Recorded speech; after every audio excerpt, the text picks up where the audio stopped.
Olá, meu nome é Antônio Roberto Vinha, eu sou cientista político, estou aqui no meu quintal, na minha churrasqueira, né? Hoje é dia 18 de março de 2017. E hoje eu vou ensinar um pouco de culinária, nós vamos fazer um típico churrasco gaúcho em tempos modernos, em tempos atuais, né? Então já estamos preparados aqui, em vez de carne, porque não é necessária carne, nós vamos fazer com papelão. Papelão, né? E só precisamos de mais um vazio, né? Carne vazio e uma ripa. Ripa, vazio e papelão, porque aí é o papelão que está sendo feito com a carne brasileira. Né, Tony Ramos? Credibilidade é outra coisa, né? Quando a gente tem assim, ó, a maior credibilidade de todas, passar essa credibilidade para um produto, ela vende muito caro. Então o ator paga um cachê do ator para que ele passe a credibilidade para aquele produto. Agora desconfie de uma coisa: se um ator é necessário ser chamado aquele que tem mais credibilidade de todos para vender um determinado produto, é porque alguma coisa de estranha está acontecendo com aquele produto. Porque tu pode contratar qualquer ator, não precisa ser aquele com maior credibilidade, não precisa ser necessariamente aquele com maior credibilidade, se você quer fazer a venda de um determinado produto. Não, qualquer um serve. Quando você obriga necessariamente o produto a ter credibilidade, alguma coisa pode ter de estranho por trás disso. Vocês vejam, os produtos que estão sendo colocados em xeque, a questão da Seara, a Fátima Bernardes também por credibilidade. Então, cria-se aí uma necessidade de credibilidade por conta dos produtos da Seara em relação a gente verificar se aqueles produtos estão bons ou não. E hoje quem está em credibilidade, quem está com prejuízo de credibilidade, é exatamente o selo de qualidade do Brasil. Aí vocês vão dizer, tá, mas está acontecendo no governo Temer, isso aqui. Não, isso começou a acontecer, essa investigação há 2 anos atrás. 2 anos atrás a gente ainda estava em governo do PT. E como é que eram esses fiscais? Esses fiscais, o que aconteceu com esses fiscais? Como é que eles chegaram a se tornar fiscais? Foram por um concurso público? Não, foram por indicações políticas.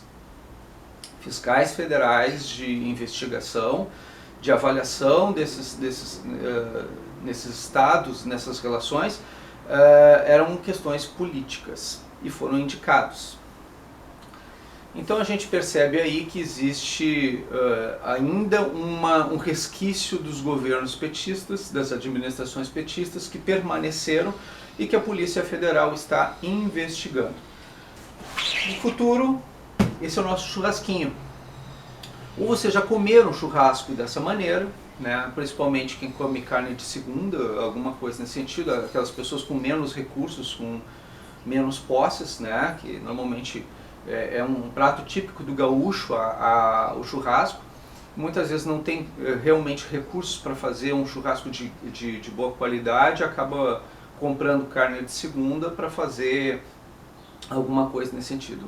Claro que eu brinquei com a questão da ripa, do vazio, do papelão, um negócio assim, mas basicamente é o que a gente está tirando sarro nas redes sociais, rindo da própria desgraça, para nós gaúchos, né, que estamos vendo problema com o leite, estamos vendo problemas com os remédios, estamos vendo problema com a carne, e tudo isso acaba afetando a nossa relação nacional e a nossa relação internacional.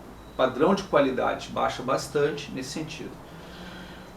O que dizem a respeito da Friboi, da Oi, da Seara, da JBS, assim, que existe, que o Lula é um dos sócios majoritários. Lula e Lulinha são sócios majoritários. Eles são acionistas, né, e são sócios majoritários. É o que diria, né, o que se diz a respeito desse assunto. e que as doações de Dilma ou seja, a JBS teve uma nos últimos anos, nos últimos meses, na semana inclusive, onde Dilma foi impeachmentada, houve um perdão de grande monta das dívidas da JBS, né, com o governo.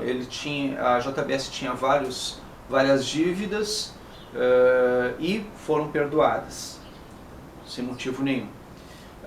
Também se conta que a questão o próprio BNDES acabou adquirindo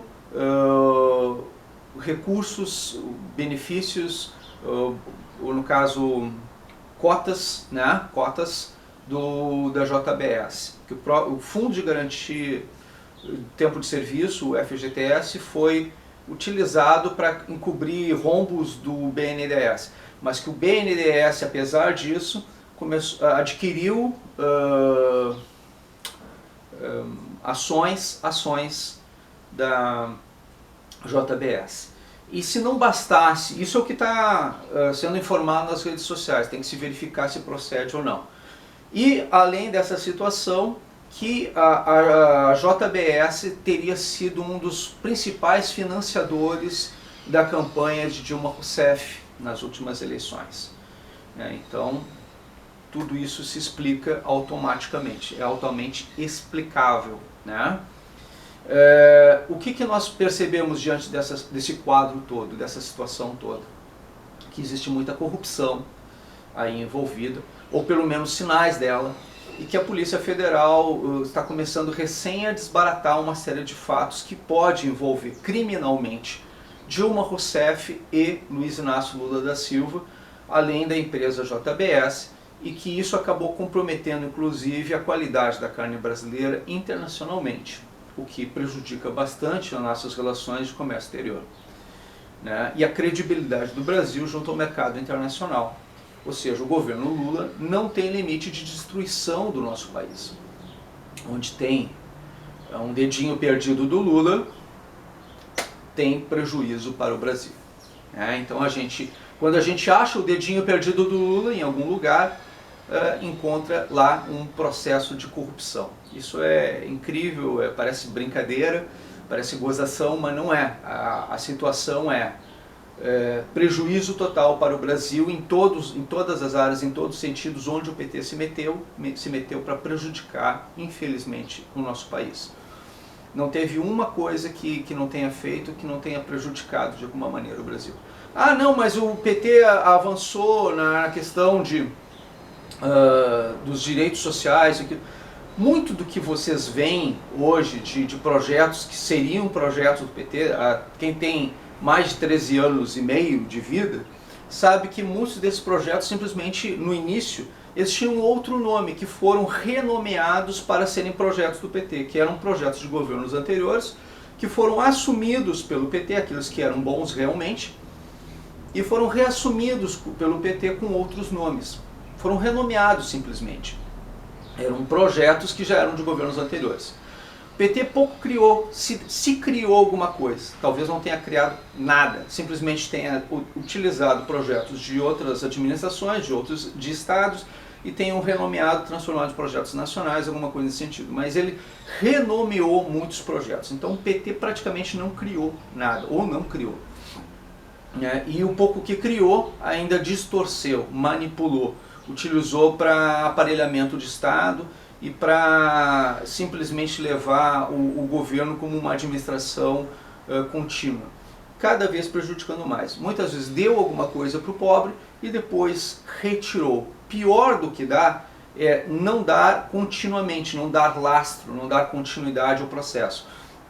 O que eles faziam? Eles davam esperança e depois retiravam, né? E faziam isso sob a alegação de que outros estavam prejudicando, e que aí eles precisavam permanecer no poder para lutar contra aqueles que estavam indo contra eles. Na verdade, eram eles mesmos que estavam agindo dessa maneira. E eles estão agora dizendo que o discurso agora é: olha, nós estamos perdendo direitos, nós precisamos voltar ao poder. Você não precisa acreditar nessa balela, nesse lero-lero, nesse tititi, nesse blá blá blá e como você quiser chamar, né? Você não precisa acreditar nisso.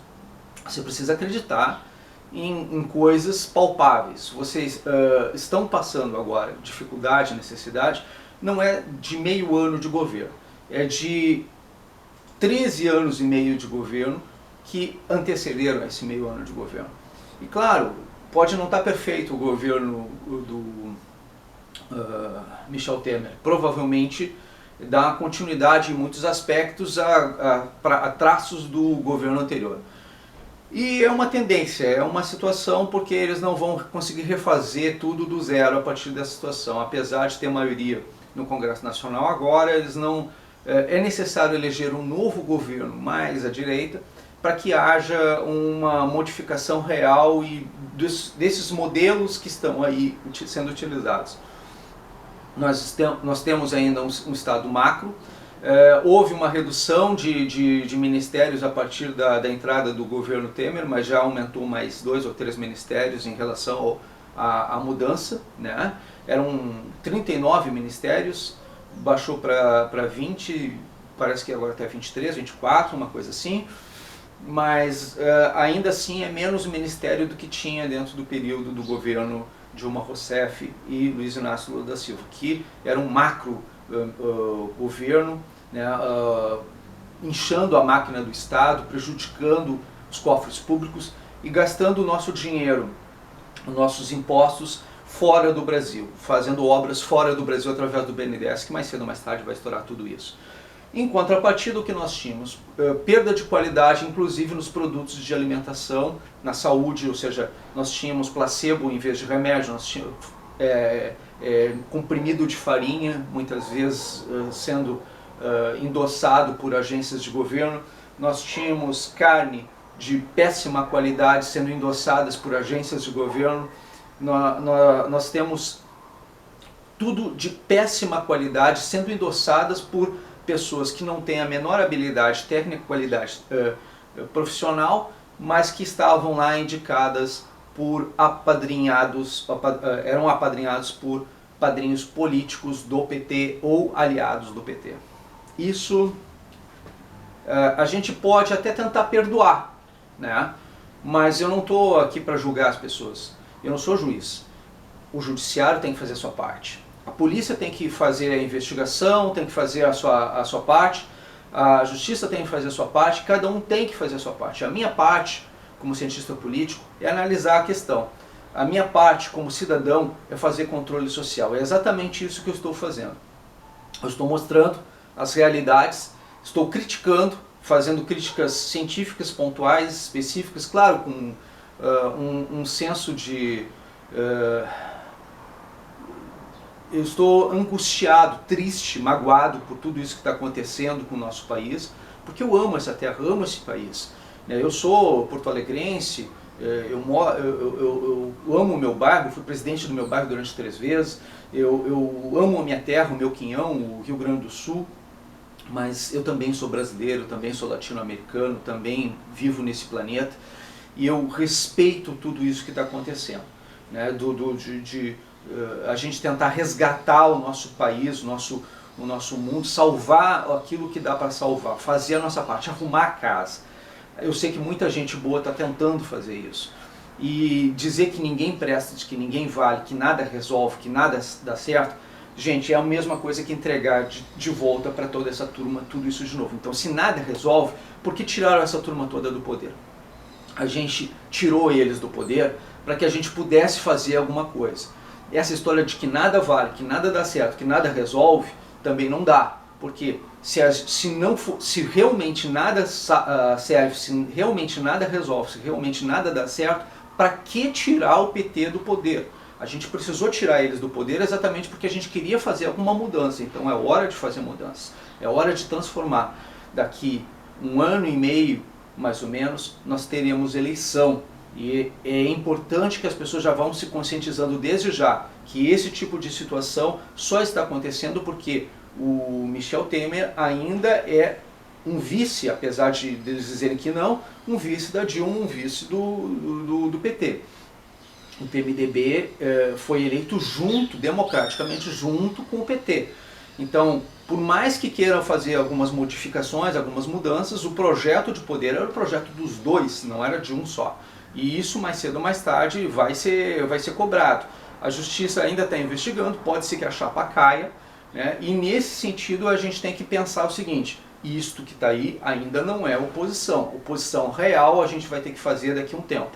Tá? Então é um processo de combate à corrupção. Daí, por isso eles estão com tanto medo e estão vendo a possibilidade, inclusive, de permanecer no poder independente dos votos brancos, voto nulo, abstenção através do voto em lista, da votação em lista. A gente tem que ser contrário a essa votação em lista e eu explico amanhã como é que é essa questão. Por hoje é só.